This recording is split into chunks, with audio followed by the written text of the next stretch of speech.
Hello, friends from around the world. Welcome to another episode of Sofa Talks, the series where we talk about more informal topics in our sofa in a more relaxed environment. Today, we'll be talking about our experience moving to Canada and the cultural shocks that we had throughout these years here living in a different country. As you may already know, this is Grisel. He's an educator in Unbounded Education. He's a specialist in linguistics. And I am Aglaya. I'm the founder of Unbounded Education. I'm also an educator in Unbounded Education. I'm a pedagogue and linguist. Enough of introductions. Go grab your blanket, go grab a warm cup of coffee, and let's start learning. Before we start actually diving into the cultural shocks that we had, I think it's interesting, Grisel, that we say where we're from so people actually have an idea. Because the idea of cultural shock is very relative, right? So it depends where you're coming from and where you're going to. So me, Aglaya, I'm from Brazil. I was born and raised in Brazil. I did travel to other countries, but I never had the experience of living in another country for many years. So I come from Brazil. I was born and raised there, and I came to Canada when I was... Well, the first time I came, I was 16, but I only stayed for a couple of months. And then I came back once more at the age of 23, if I'm not mistaken.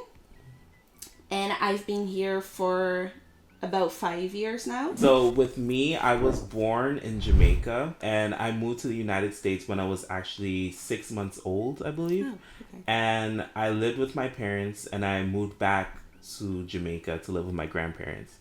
And when did you move back to Jamaica? when I was 3. Okay. And at the time I couldn't speak. I learned how to talk when I was a little bit later. Oh, yeah. interesting. So okay. My first language was actually Patois. And then I moved back to the States when I was 4. And I pretty much stayed there, living there for the rest of my life. Okay. But I did go back to Jamaica when I was 10 for some family stuff. And I was pretty much, in America, I was pretty much surrounded by Jamaicans. So I kind of have both experiences of like America and Jamaica. When you were living in America, were you going to Jamaica a lot to visit your family, or? I only went once. Oh, okay. After I moved back officially, you know. Okay, so you are Jamaican, but most of your life you've spent in the U.S. Okay. Yeah. Okay, that would be an interesting perspective here. I think it's important that you guys know that when we say Canada is so big, right? So we should be more specific. We live in the province of Quebec, which is the French province of Canada, and in the city of Montreal. I think we can start now talking about the cultural shocks that we've lived. I think that the first one that I've noticed, and that it's funny because it's so specific, and I think it's random. It was the no shoes in the house. That was the first one I noticed because in Brazil, I think it comes a lot from how we clean the house. I could be wrong. But in Brazil, it's very common that the houses, the floor is not wood. So, and the floors, usually every room or area in the house will have drains on the floors. So it's very common for people to throw water everywhere and scrub it with like water and soap, and then we just push the water to the drain. So you can clean the floors a lot more easily like that. That's interesting. And so maybe it's because of that, but we don't have this habit of taking off the shoes when we get into the house. It's actually very common for people to spend their whole day wearing flip-flops in the house, but especially when it comes to going to other people's house or like a party, a dinner party, something like that. It would be weird if someone went to a dinner party and took off their shoes. Oh, Usually really? people, it would kind of even seem childish. It's like only children do that, and their parents say like, no, don't do that, you know. So like if you go to a dinner party, you're gonna wear fancy shoes because you're gonna be wearing them the whole time, the whole dinner party. Even the hosts, they're gonna be wearing shoes, even if it's shoes that people wore outside. We don't really take them off in the house.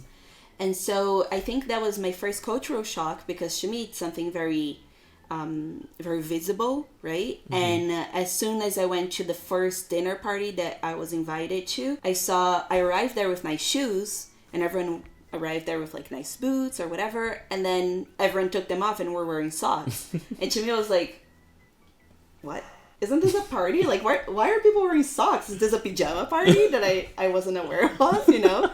I don't know. To me, wearing socks in someone else's house, that would be only, like, if you're doing a pajama party. And that was so weird. So I think that was my first cultural shock. Is that the same for you? No.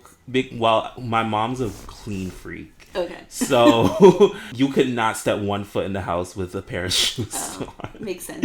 Even flip-flops. Like, if you wore those flip-flops outside, you can't walk in the house. You have to take off your shoes. Honestly, nowadays, now that I'm used to taking off my shoes to get in the house, it makes so much more sense to me. Because why are you going to bring filth from the streets into your house? You sound like my mom. Yeah, but she's totally right. Like, if you don't walk with your shoes on the floors, you don't have to clean the floor so much. Yeah. So it makes so much more sense. So I totally agree with your mom now. Yeah, I don't even put shoes on in my house either. Now that I think about it. Okay. I don't wear shoes, like outside shoes in my house anymore because I'm used to the Canadian habit. But I do keep a Brazilian habit, which is I have these flip-flops. And honestly, in Canada, we don't really wear flip-flops outside. Maybe during summer, but not even. So I have these flip-flops that I only wear inside the house. Because during the winter, it's very common that we wear socks, right? Because it's just cold. But during the summer, I prefer to wear flip-flops, and so I wear them inside the house. But I think that's still like the Brazil inside of me, you know? What about you? What was the first cultural shock that you can remember? I'm not sure if it's the first, but the healthcare system. It's so confusing here. I literally you remember you taught me some stuff not even a few months ago, and I was like, this is insane to me. It's so convoluted in Canada and Quebec specifically. Oh, really? Quebec is different? I didn't know that. It's different from Canada? Well, it's still like a similar process to the other provinces, but Quebec just makes it even more complicated. They add additional steps. Okay. I did not know that. Yeah, so there's two differences here, right? So one is in America, in the US, it's not free. Yeah, exactly. But then you have like a health insurance, right? Like you pay monthly and then you have access to, how does that work? So how it works, everything is privatized. There's something called the marketplace, which is, I believe it's through the government, where they give you different offers of different types of health insurance. Okay. And because it's privatized, everything's also faster. So you could get a doctor's appointment faster. You don't have to wait months like here. And if the issue is if you're lower income, then you have to pay out of pocket because you won't necessarily have good insurance. So it's kind of a double-edged sword. Okay. You have good aspects and bad aspects regarding it. I think to me, that was also, I don't know if it's a cultural shock or just a shock. Because as a Brazilian person, one thing that people have to understand about Brazil is that we Brazilians, we have this idea that everything that is from outside of Brazil, so every foreign thing is going to be better than Brazil. Oh, that's Jamaica too. Yeah, I think that's very common for the Caribbean and South America. We always think, or maybe for colonized countries, I don't know, but we think that everything that comes from abroad is better. And so in my head, the health system here in Canada and Quebec would be fantastic. Because in my head, it's like the Brazilian health system is the worst in the world, and there's nothing worse. Yeah, a lot of Americans think that too. They're like, "Oh, Canada has free health insurance." Little do y'all know. I mean, it is free, but it's not perfect. It's right. Not good. Yeah. So when I arrived here, I had this illusion that everything was going to be better because in Brazil we also have free healthcare, but you have the choice to pay for health insurance, so you can use private things. But the public healthcare, like the free healthcare, is compared to Canada, I believe it is better. So things are faster. So let's say if you go to the hospital, yes, you are going to wait a couple of hours probably to go through the whole process, but not nearly as much as here. I remember when I went to the hospital here, when I hurt my knee, I tore a ligament. I stayed in the hospital for 8 hours for the doctor to tell me, oh, it's nothing, just go home and rest. But my ligament was completely torn. Yeah. So that was not a good experience. Maybe that's just an individual experience, but as far as I've talked to other Canadians, it's very similar to their experience as well. And in Brazil, yes, you are going to wait a couple of hours as well, but not 8 hours. Maybe 2, maybe 3 if it's a lot of hours, but usually not as much. And one thing that I was shocked when I found out is if you want to have a general doctor, so like, you know, a doctor that you can go to whenever you have a problem, someone that actually knows you, so I don't have to go to the hospital every time. So I found that out when I got my public health insurance here. You have to get into a line to find one general practitioner or a doctor that is going to, let's say, follow you through your life. And that line usually takes about 3 to 4 years. Yeah, because for the viewers, there's a shortage of health workers in the province of Quebec, so it's a little complicated now. Yeah, it's bad. So yeah, those things, especially like how long things take here. Everything takes so long for you to finally have access to a doctor, or let's say if it's something more specialized, to a physiotherapist. Like when I hurt my knee, I had to wait almost 2 months to finally get access to a physiotherapist. Of course, I could pay for a private one, but then it comes out of my pocket and I didn't have that money, right? So for you to actually get this free healthcare, it's a lot of time, but at least it's free. I guess. So it's, as you said, there are like the pros and cons, right? So yeah, that was a shock for me too. I don't know if it's cultural, because in Brazil it's kind of still similar, but I think it's still a little bit better and faster. But I think it was a shock because I came with this idea that everything that comes from abroad, especially Canada, or, you know, in Brazil we have this idea that like Canada, the US, England, or European countries are going to be perfect, and then you get there and you're like, oh wait, you also have problems. Yeah. One thing I've noticed about the food in Canada, they have this specialization in poutine. Oh, and the poutine. That was something very particular. It's something. It's really something. Yeah. I don't want to say anything here that is going to make Canadians offended, but I don't know. Personally, I don't like it. Me neither. Maybe we should explain what poutine is. Yeah. Poutine is essentially French fries. And on top of those French fries is gravy. The same gravy used for like mashed potatoes. And on top of that, there's cheese curds, which are these balls of cheese that are squeaky. The cheese I really like, but the rest, no. Yeah, it doesn't make sense. But it's very like heavy. Like imagine fries and cheese and the gravy. What I don't understand is that the gravy makes the fries soggy.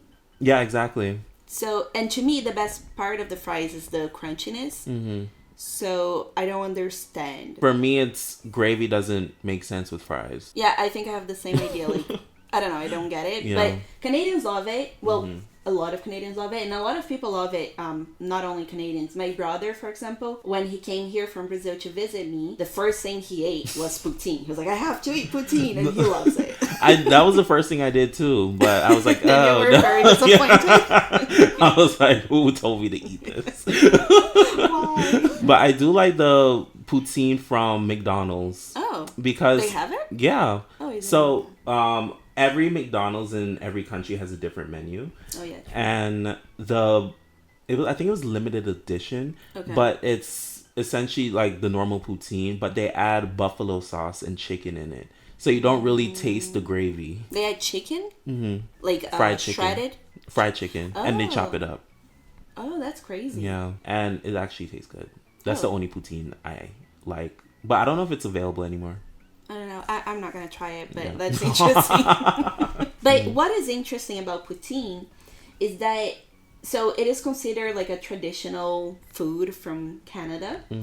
But the interesting thing is that I noticed that was also a difference. I don't know if it's a cultural shock or just something that's very different for me from Brazil. Is that Canada because the country has so many immigrants living here, the cuisine in Canada is very diverse. It's more like cuisine from different parts of the world than the Canadian cuisine itself, like that we see on the street or that you see restaurants. You almost don't see Canadian restaurants. You see more like Italian restaurants and Vietnamese restaurants and Thai restaurants. And that to me in Brazil is very different because yes, we do have like a Japanese restaurant or Chinese restaurants, but these restaurants in Brazil are usually not very authentic. They do only serve like the types of foods, or they make changes in the food to really match the Brazilian, taste, the Brazilian like habits or whatever. And also it's very hard to find, well, maybe in the big cities like São Paulo or Rio, but not in smaller cities like mine. You don't find like a Vietnamese restaurant or a Thai restaurant, very like specific restaurants from different countries. Or for example, something that is common here is like restaurants, Caribbean food or Jamaican food. So then, because there is such like a richness, let's say, of like different foods from different parts of the world, they do that with poutine. So you see, let's say, Chinese restaurant or whatever that is going to have a poutine with their little touch, right? With like a special touch. So you see the base of the poutine is the fries and the gravy and the cheese, but then you see different restaurants having like the poutine with chicken in it, or the poutine with ribs, or poutine with something else, like a little touch. Yeah, like the Mexican poutine, La Banquise. Yeah. So yeah, you always see this different kinds of poutine with, different cultures trying to put a little bit of their own thing there. So that's interesting. Yeah. Another thing that I noticed when I came here when I was 16, I stayed for a couple of months, but I was studying in a high school here. And I don't think you're going to see this difference, or I don't think this is a difference for you, because I believe that the educational system is similar in the States, like the schools are similar. But the schools here in Canada, you don't really have like a classroom where you study with the same people all of the classes. You take all of the classes with the same people in one classroom. So you change classrooms, right? And you change like the colleagues that are taking each class with you. So of course you end up getting to know a lot of people, like you end up having very similar classes to other people, but it's never going to be one, let's say, English class. I'm not going to take this class with the same people as I'm taking biology, let's say, right? And in Brazil, it's very different because we have one classroom and it's all the same people for all of the classes. And instead of the students changing classrooms, it's the teachers that change the classrooms. So to me, the Brazilian system was a lot easier to make friends because you see the same people every single day for every single class. And we even have our classroom where, I don't know, you can put like posters of your classroom, you can put drawings from your friends or whatever. You can make like your little space there. And so I feel like we become a group that's closer together, like more friendly towards each other. Whereas in the high school here, I had a real hard time making friends because I wasn't used to this different type of system. I don't know how it is for you, if you find it hard to make friends, if you found it hard to make friends at school. I already finished high school when I was in the States before coming here. But what I did notice was there was a slight difference in education. For example, university here is way harder. I remember my first semester, I wanted to drop out.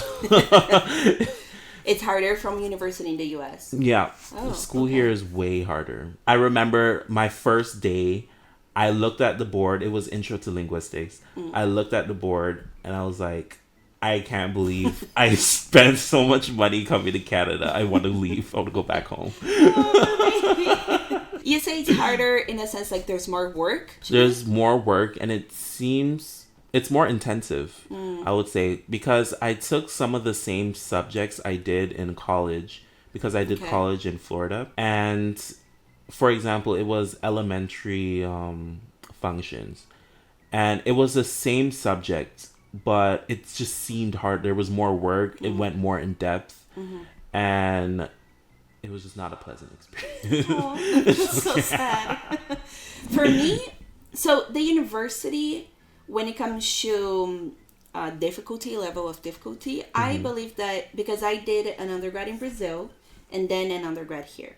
So I feel like the level of difficulty was very similar. There was like a lot of work on both places. But one thing that I noticed is that here in Canada, the semesters are shorter. So usually one semester starts in January, right? But then it ends... like April. Yeah, around April, we already start having the finals. And then maybe some people only end in June, but the whole April and May, you were basically just studying for finals. You weren't taking more classes. Exactly. So it's the same amount of work, but it's condensed into a lot less months. So let's say what I would do in the university in Brazil for 5 months, I had to do here for 2 or 3 months. Yeah. So I did feel like everything was more close together. Like the due dates were like right there. So like the first week we already have to write like 2 papers 3 or something. papers, and then it's like this first month and you're already taking midterms, and it's like, oh my god. Exactly. It goes too fast. Yeah. Right? And I remember when we used to, because we took linguistics together, that's how we met. And one of our professors for syntax, she told us that we had to, the course was originally a year-long course, and she condensed it into one semester. Oh my god, I don't remember that. Yeah. Yeah, but it did feel like that. Yeah. Yeah, because everything was like so condensed and fast, and like in one class, we'd go over like 3 chapters, and it was just, everything felt like overstimulating. Yeah, overwhelming. Like I don't have time for this. Exactly. Another thing that I see, another difference that I saw between the universities is that, so in Brazil we have vacation in December and January, and then 1 month of vacation in July. But here, technically the vacation is June until August, right? The end of August, so beginning of September. But because the finals actually really start in April, if your finals are right at the beginning of the final period, you have such long vacation. Yeah. It's so long. I love it. Yeah, it's great. But to me, well, it's great, but at the same time, like by the end of the summer vacation, I was tired of it. I was like, okay, I'm done. Like, where are the classes? Like, it never ends. You could do the summer class. Yeah, and then that's something that's different too, because in Brazil, there are some like classes that you can take on vacation, but it's usually the very intense classes that it's like 2 weeks and like less credits. It's not like real courses. It's like smaller courses. It's the same thing here, I think. Yeah, so here you have both the intense ones, but you also have, well, they're all intense because they are supposed to be done in less time, but it's the same amount of credits as like a regular course, like let's say the same amount of hours. And there's 3 different periods of summer courses that you can take. So you can take summer courses in the beginning of summer, in the middle of summer, and at the end. So you can basically take a whole semester worth of classes during the summer vacation. That's like how long the summer vacations are. So I remember that was like crazy to me. And that's something interesting too. It's very different from Brazil, is that a lot of people usually end up taking a summer job, like the students. So because the vacation time is so long, you can take a summer job, make some money, and then you even like stop the job, or maybe not, but usually like you stop the job and then you go back to school. So that is not as common in Brazil. So that was also something different. Yeah. Oh, wow. Another thing that I found interesting is the collegiate program. I did the collegiate program in the States. What is that? Which is, it's when you go to high school and college at the same time. Okay. And that's what I did. So I finished high school at 16. And my last 2 years of high school, I essentially only went to college. And that pretty much doesn't exist here. So they didn't accept any of my credits. So That's so sad. So I pretty much had to do 2 extra years of my bachelor's. Yeah. That's so annoying. Yeah, it's okay. Another thing I noticed when I moved to Canada was that the people were more like friendly. I know it's a stereotype, but it's actually true. Because I remember when my mom and I first visited, we were crossing the street, and most people in America, they'll just keep driving. They'll see you, they'll just keep driving. And here they actually stop for you. Like, they'll stop in the middle of the road for you.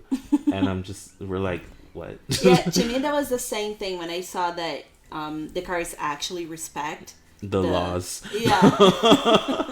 That the cars actually respect the crosswalk. Mm-hmm. That was mind-blowing to me. That you actually can just like start crossing. Even if cars are coming, they will stop. Mm-hmm. That was, yeah, also a cultural shock to me. And another thing is, well, people in Brazil are also very friendly. So I would say it's easier to make friends in Brazil. Mm-hmm. But here there is one thing that is, people are very friendly. Not in the sense like, it's not that easy to make friends, but people are very trusting. Mm-hmm. In the sense, let's say if I ask someone for directions on the street, it happened a lot of times that people are like, oh, it's right there, I'll take you. And they go with you. Mm-hmm. Or, I don't know, it happened a lot of times like older people, they are having trouble with like a machine or something, like to buy their metro ticket or to use the bank machine or whatever. And they ask you for help. And they actually let you like do the things for them and like give you their credit card, give you their phone. Like you literally could just run them. Yes. And whenever that is happening, like I know that, okay, it's Canada, so, you know, crime is a lot lower, so that's why they're so trusting. But to me, it still feels weird because in Brazil, people never do that. So, of course, not everyone is a criminal in Brazil, but you never know, right? Exactly. So people are friendly, but they're also careful. So they're not going to go with you to a desert place on the street. They're not going to go into your car. They're not going to give you their credit card because you never know if it's someone that is scamming you or that is going to rob you, right? Exactly. And here people are so trusting. And I remember it till today, to me, it's hard to get used to it. It's just like, it doesn't feel natural to me. It's returning things on the store or on a supermarket. Because it happens so many times that, let's say we go to the supermarket and then we buy milk, and then the milk is expired. Like when we get home, we find out that the milk is not good anymore, and then we're like, oh damn, just bought this. In Brazil, it would be like, well, I don't have the receipt, I can't prove that I bought this milk here, so I'm just gonna have to suck it.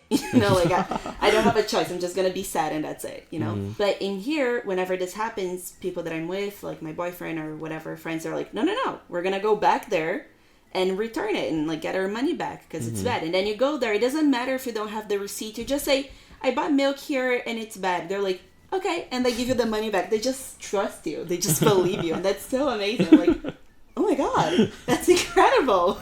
People don't have trust issues because crime here is not that big, So people can just trust each other, and that's amazing. Or like returning clothes on stores or returning anything, it's so easy. And I think it partly is that like it's not that common to have people scamming or doing, like lying to you to take advantage. So that to me is just mind-blowing. Okay, that was interesting. Well, it seems that we're running out of time, so that's all we will talk about for today. But you had a good time, right? Yeah, I did. Yeah, I had a good time as well. And we're also curious to know about your habits in your country. What kind of cultural differences did you notice from what we're talking about here, about Canada, about the US, about Brazil? What is different in your country?